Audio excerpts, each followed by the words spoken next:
Kita berdoa. Terima kasih Tuhan untuk malam hari ini. Kami boleh memuji, kami boleh memuliakan Engkau. Dan dengan pujian ini Tuhan, kami terus diingatkan Bapa, benar-benar hidup ini adalah kesempatan. Dan Engkau telah menebus kami Tuhan dengan darah yang mahal dan setelah lunas. Dan ketika kami datang ke dunia ini Tuhan, kami tidak membawa apa-apa. Ketika kami pulang juga kami tidak membawa apa-apa. Yang kami bawa hanya perbuatan kami ya Tuhan. Terima kasih Tuhan, urapi hamba-Mu dalam pemberitaan firman ini.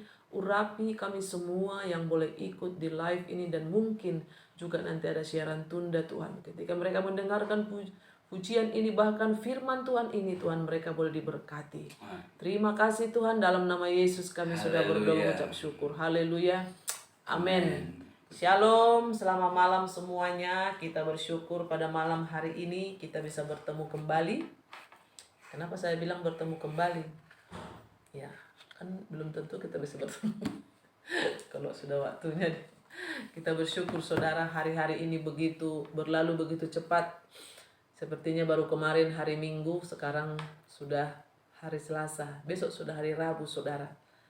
3 harinya Minggu lagi saudara. Jadi hari-hari ini kita lewati apa yang harus kita lakukan di dalam menyingkapi hari-hari ini yang penuh dengan perjuangan saudara. Kita buka dari Lukas 17 ayat 7 sampai 10. Ya, ayat 7 sampai 10 boleh dibuka. Tuan dan hamba. Ya, Lukas 17 ayat 7 sampai 10. Saya akan bacakan. Mau bergantian? 4 ayat. Saya akan bacakan Lukas 17. Bapak Ibu boleh buka Alkitabnya di rumah. Ayat 7 sampai 10. Siapa di antara kamu yang mempunyai seorang hamba yang membajak? Judul perikopnya dulu ya, Tuan dan hamba. Makanya tadi nyambung dengan firman, dengan pujian tadi, hati hamba. Siapa di antara kamu yang mempunyai seorang hamba membajak atau menggembalakan ternak baginya akan berkata kepada hamba itu setelah ia pulang dari ladang, mari segera makan. Bukankah sebaiknya ia akan sebaliknya ia akan berkata kepada hamba itu, sediakanlah makananku, ikatlah pinggangmu dan layanilah aku sampai selesai aku makan dan minum, dan sesudah itu engkau boleh makan dan minum. Adakah ia berterima kasih kepada hamba itu karena hamba itu telah melakukan apa yang ditugaskan kepadanya? Demikian jugalah kamu, apabila kamu telah melakukan segala sesuatu yang ditugaskan kepadamu, hendaklah kamu berkata, kami adalah hamba-hamba yang tidak berguna. Kami hanya melakukan apa yang kami harus lakukan. Ya, puji Tuhan. Firman Tuhan ini saudara begitu luar biasa. Inilah ayat pegangan kami bersama dengan suami tercinta ini. Haleluya. Yang paling ganteng dengan ini. Istri yang tercantik. Tuan dan hamba ketika kami melayani, mengambil keputusan untuk melayani saudara. Ya, kita tidak perlu pamrih atau apa dalam hidup ini, sekalipun mungkin begitu luar biasanya mulai dari merintis sampai saat ini. Ya, tentunya ada orang-orang yang membantu pelayanan ya. Saudara, ketika kita menuntut ya, ketika kita pamrih, itulah yang membuat kita capek di dalam hidup ini saudara. Baik di keluarga, di rumah tangga, baik di kantor, di mana saja kita boleh belajar. Kiranya firman Tuhan ini membuat kita semakin hati hamba itu lebih lagi. Karena seorang hamba itu saudara hampir tidak ada haknya sebenarnya. Budak gitu ya, budak atau hamba. Ya, Tuan dan hamba itu saudara. Tapi kita bersyukur. Firman Tuhan ini mengingatkan kita supaya kita bisa belajar. Khususnya pada malam hari ini. Mungkin kita sudah sering membaca ini. Tapi saudara, itu yang saya katakan. Hari demi hari selalu ada penyingkapan firman Tuhan. Siapa di antara kamu yang mempunyai seorang hamba yang membajak atau menggembalakan ternak baginya akan berkata kepada hamba itu setelah ia pulang dari ladang, mari segera makan.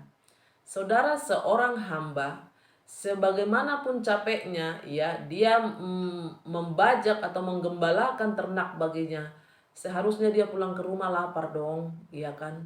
Tapi apa dikatakan di sini? Setelah ia pulang dari ladang, adakah tuannya berkata, "Mari makan segera"? No, ya. Bahkan ayat 8, bukankah sebaliknya ia akan berkata kepada hamba itu, Sorry. "Sediakanlah makananku, ikatlah pinggangmu, dan layanilah aku sampai selesai aku makan dan minum." Saudara, kita belajar di sini, ternyata hamba itu memang ketika dia mungkin sudah lelah membajak atau menggembalakan ternak bagi tuannya, seharusnya dia pulang makan dong. Tapi sampai di rumah juga harus masak dulu. Sediakanlah makananku, ikatlah pinggangmu. Ya, sediakanlah makananku, ikatlah pinggangmu, dan layanilah aku sampai selesai aku makan dan minum.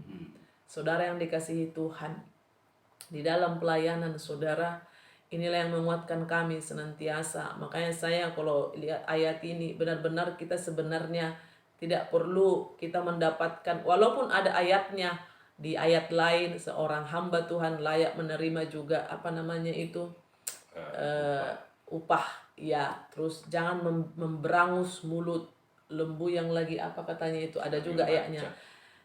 Tapi ini saudara dikatakan di sini, bagaimana kita supaya tidak pamrih dalam hidup ini, supaya tidak menuntut maksudnya dalam hidup ini saudara. Kita belajar dari seorang hamba di sini, ketika dia sudah capek membajak dan menggembalakan, makanya orang hati hamba itu saudara di mana-mana diterima. Ya kan, masuk ke rumah orang, apa salahnya? Wah, ini apa yang bisa diinikan, saudara.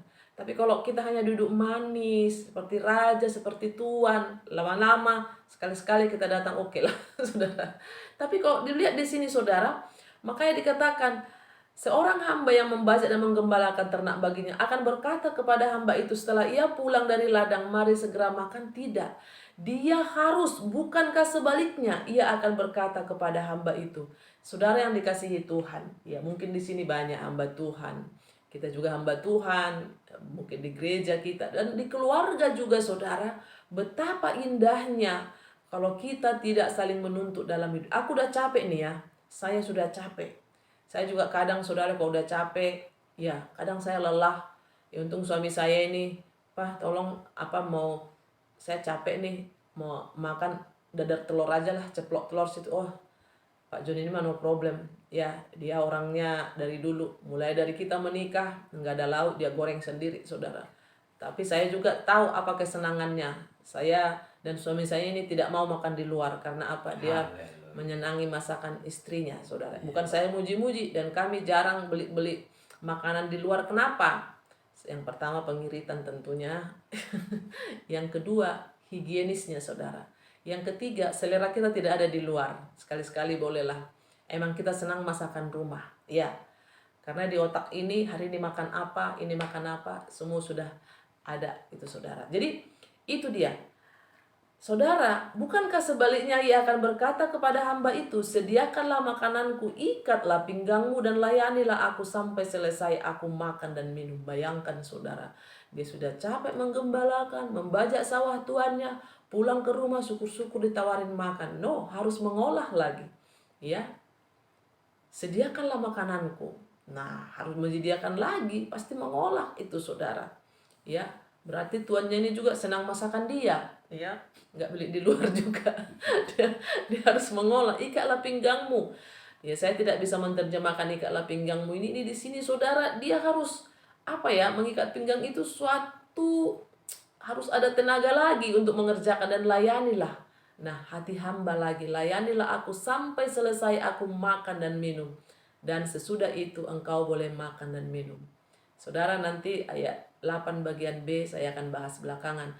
Adakah ia berterima kasih kepada hamba itu karena hamba itu telah melakukan apa yang ditugaskan kepadanya? Tidak, saudara, karena itu memang tugas dia. Nah, demikian juga kita yang sudah ditebus. Ya, ini tadi kita kan pujian nomor 2. Ku telah mati dan tinggalkan cara hidupku yang lama. Semuanya sia-sia, dan tak berarti lagi. Saudara yang dikasihi Tuhan, ini semua lagu ini pada malam hari ini nyambung dengan firman Tuhan. Adakah ia berterima kasih kepada hamba itu karena hamba itu telah melakukan apa yang ditugaskan? Tuhan sudah mati bagi kita, bagi dosa-dosa kita, dan harganya sudah lunas dibayar. Saudara, seharusnya di dalam pelayanan ini, Bapak Ibu yang dikasihi Tuhan, ya cukup banyak mungkin ya hamba uang atau hamba Tuhan, kita udah nggak tahu lagi. Apalagi sekarang ini datang corona ini, kelihatanlah aslinya semua saudara. Ya mungkin Bapak Ibu bisa mendengarkan bagaimana gereja yang besar, wow gitu kan, semuanya nggak salah sih besar gitu. Tapi kita melihat bagaimana hati hamba. Kadang saya melihat di gereja itu juga kelihatan hierarki saudara, itu sangat mengerikan. Ya, memang semua ada jabatan, tapi saya melihat saudara, makanya saya sangat senang dengan Bapak Gembala ini. Ya, bawa mobil, angkat keyboard, angkat ini saudara, dia memberikan teladan saudara. Ya, memberikan teladan ketika sampai di gereja, angkat aqua, angkat keyboard, walaupun kadang pemuda belum sampai, beliau sudah sampai saudara. Jadi hati hamba itu saudara, itu yang saya katakan, dimanapun kita, kalau kita hati hamba, ya baik di keluarga, apa salahnya juga suami ke dapur, iya kan, ada kerjasama yang baik saudara, hati hamba. Tapi kalau kita tuan, kita mengharap, adakah dia berterima kasih? Kita tidak perlu saudara mengharapkan terima kasih, karena itu yang bagian kita. Seorang ibu rumah tangga mengerjakan pekerjaan rumah gitu kan. Ya, tapi biasalah suami memuji masakan atau memuji rumah rapi dan sebagainya saudara. Tapi seharusnya kita yang sudah di dalam Tuhan ini harus tampil beda Bapak Ibu. Ya, harus tampil beda. Jadi kalau kita disalah mengerti, kalau kita direndahkan, biarkan itu urusan dia dengan Tuhan. Kalau kita sampai dijolimi atau dibully, itu urusan dia dengan Tuhan. Saudara, seorang hamba tidak menuntut haknya lagi di sini. Kan bisa aja dia ngomong, "Hei, aku sudah membajak di ladangmu. Aku sudah menggembalakan ternak bagimu. Aku pulang sudah capek, kasih makan." Makanya saudara, banyak juga asisten itu saudara rasa bos. Nah itu yang bahaya, lama-lama pasti dipecat saudara. Nah ini pulang dari ladang menggembalakan, membajak saudara itu. Makanya di dalam rumah tangga juga saudara, seorang istri kalau sudah capek, bilang capek, oh ya capek ya. Nah ketika seorang istri bilang capek, suami bilang begini, oh capek ya mah, berarti suami juga di situ ada hati hambanya. Kalau dibilang, itu tugasmu, tugas saya cari uang, waduh runyam. Tapi umpama capek ya, papa juga capek, yuk kita kerja sama-sama umpamanya masak atau iris bawang. Saudara, puji Tuhan, kami bisa jual ikan, jual apa kemarin waktu masa corona yang parah-parah itu saudara. Kami ke pasar sama belanja, ya kami menjual. Kami antar air bersama Bapak Ibu. Selalu ada, sebenarnya bisa aja Pak John biarkan sendiri pergi. Tapi kami selalu melakukan, ini bukan curhat ya, kami melakukan karena apa? Kalau kita ada hati hamba. Tapi Pak John juga kadang ngerti kalau saya udah lelah, mau ikut nggak mah gitu.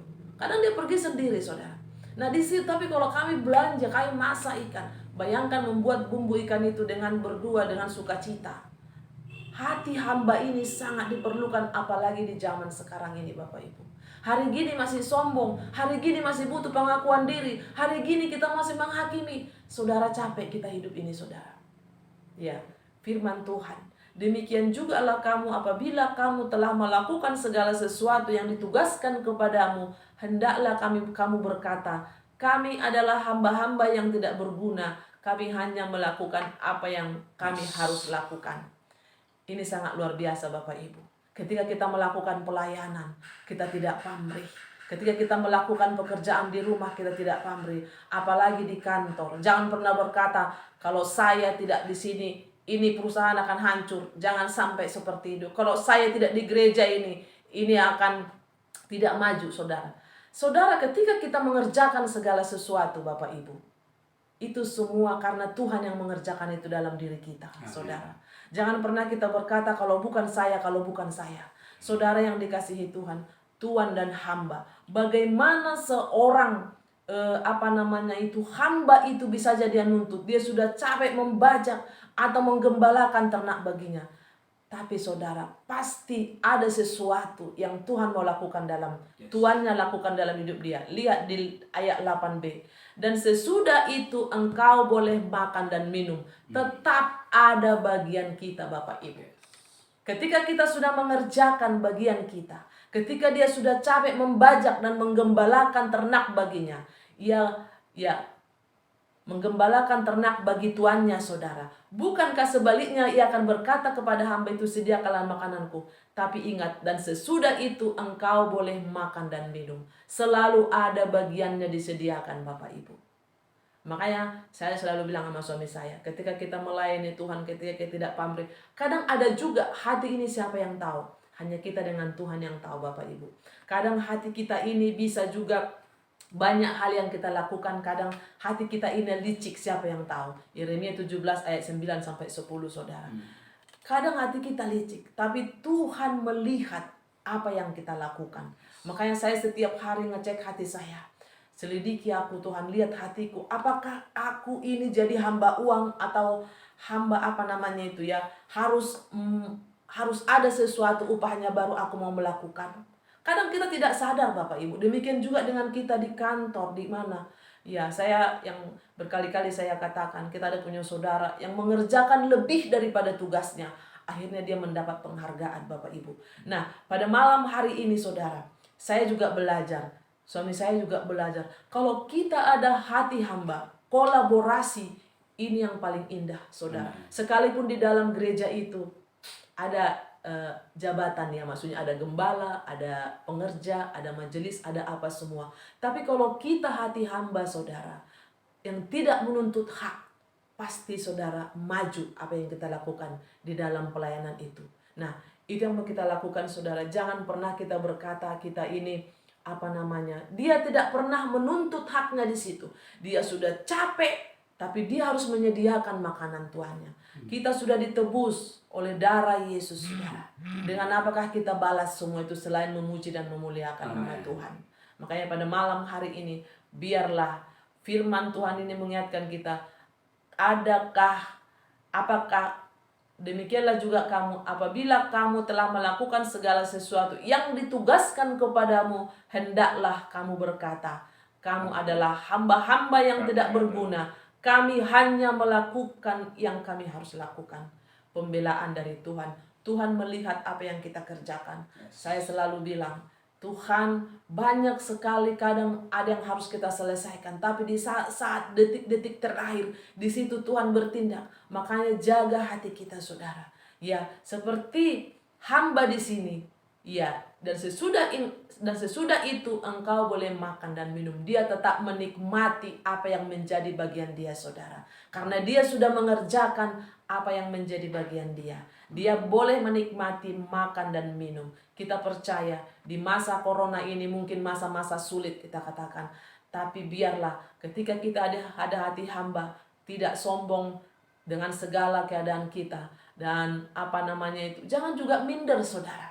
Ya, rendah hati, rendah diri dengan rendah hati harus bisa dibedakan, ya.